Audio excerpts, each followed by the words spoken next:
walaupun sebesar zarah kebaikan itu dipandang dan dicatat oleh Allah. Benar kalau orang-orang baik itu selalu terpinggirkan di tengah-tengah masyarakat. Karena orang baik itu tidak orang yang ambisius.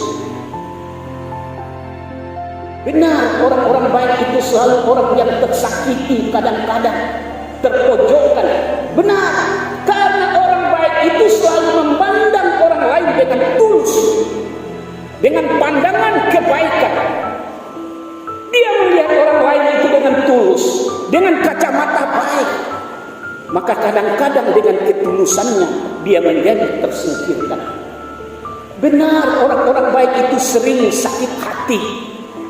Karena sering disakiti, sering dihina, sering dicemooh.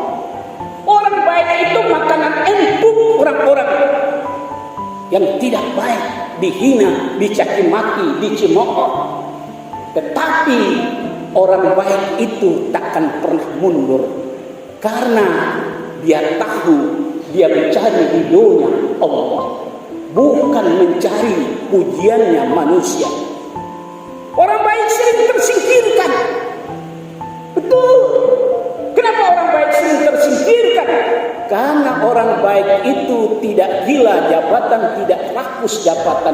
Dia berjalan karena Allah, dia berjalan karena umat, dia berjalan membangun mental umat, dia berjalan untuk kebaikan itu sendiri.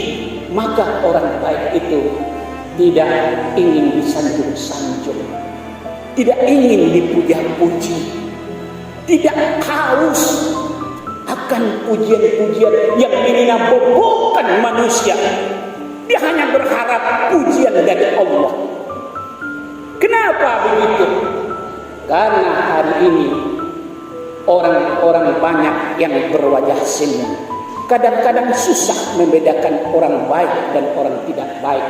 Seperti yang difirmankan oleh Allah dalam surat Al-Baqarah. Wa minan nasi may yaqulu amanna billahi wa bil yaumil akhir wa ma hum bimu'minin. Mereka berpura-pura baik, berpura-pura membantu, berpura-pura sayang, berpura-pura cinta, berpura-pura kasih. Yukhadi'una Allaha wal ladzina amanu. Mereka hendak menipu Allah dan orang-orang beriman. Tetapi kata Allah, sesungguhnya mereka menipu dirinya sendiri. Orang baik tidak akan mau menipu diri sendiri. Orang baik tidak akan mau pura-pura baik. Orang baik tidak akan mau pura-pura menolong. Maka orang baik dia berjalan lurus. Qulil haqq walau kana mur, mengatakan yang benar itu benar, yang salah itu salah. Maka dengan sikapnya yang benar itu benar, yang salah itu salah. Maka orang baik sering tersingkirkan di dalam percaturan perduniaan. Mereka tak peduli.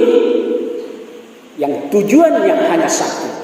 Maka mendirikan masjid yang baik, berjalan di dalam kebaikan, membantu orang-orang susah, atau membantu orang-orang yang miskin, atau membantu orang-orang yang tidak mampu, orang gila misalnya dibantu. Tak ada orang yang membantu orang gila, dibantu oleh orang lain, dicemooh, dicaci maki. Itu makanan empuk orang-orang baik. Semakin banyak orang mencemooh orang baik, maka dia haruslah semakin bersyukur. Kenapa bersyukur? In ahsantum ahsantum bi anfusikum wa in ahsantum falah. Cemoohan, hinaan, caci maki kepada orang baik dikembalikan oleh Allah dalam bentuk amal ibadah, dalam bentuk kebaikan. Maka semakin banyak kita dihina oleh orang, semakin banyak kita dicaci oleh orang, sementara kita ikhlas berbuat baik. Jangan risaukan itu, karena itu menjadi amal ibadah bagi kita, karena itu tabungan bagi kita. Maka banyak orang-orang yang kelihatan biasa-biasa saja, sementara dia adalah seorang yang ahli surga. Maka jangan meratapi kebaikan, jangan menangisi kebaikan. Kenapa? Ada panio di tengah-tengah masyarakat. Oh, janganlah terlalu baik. Ndak elok terlalu baik, bana. jangan terlalu santun, jangan terlalu ramah. Lajalehnya jahe berbuat baik juga. Lajalehnya ingin menjatuhkan kita berbuat baik juga.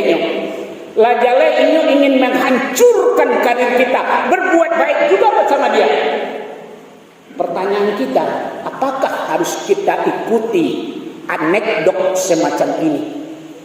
Kalau berbuat baik, memandang-mandang sesuatu, melihat sesuatu, karena ada sesuatu, takut akan sesuatu, musibah di balik kebaikan itu tidak perbuatan baik yang ikhlas. Perbuatan baik yang ikhlas di sisi Allah adalah perbuatan yang betul-betul mengharap ridhonya Allah. Kenapa takut dicemooh jadi orang baik? Untuk apa berbuat baik sama dia sementara dia jahat? Untuk apa berbuat baik dengan dia sementara dia mau menghancurkan kamu, menjatuhkan kamu? Ingat, bapak-bapak sedang doa rahimakumullah. Kekuatan kebaikan itu diuji dengan api. Besi yang tangguh, besi rel kereta api yang membentang dari Padang sampai ke Padang Panjang itu kuat kokoh diinjak oleh kereta api beribu-ribu kali, tidak sumbing satupun. Diuji dengan api, dengan muatan yang ada di dalamnya.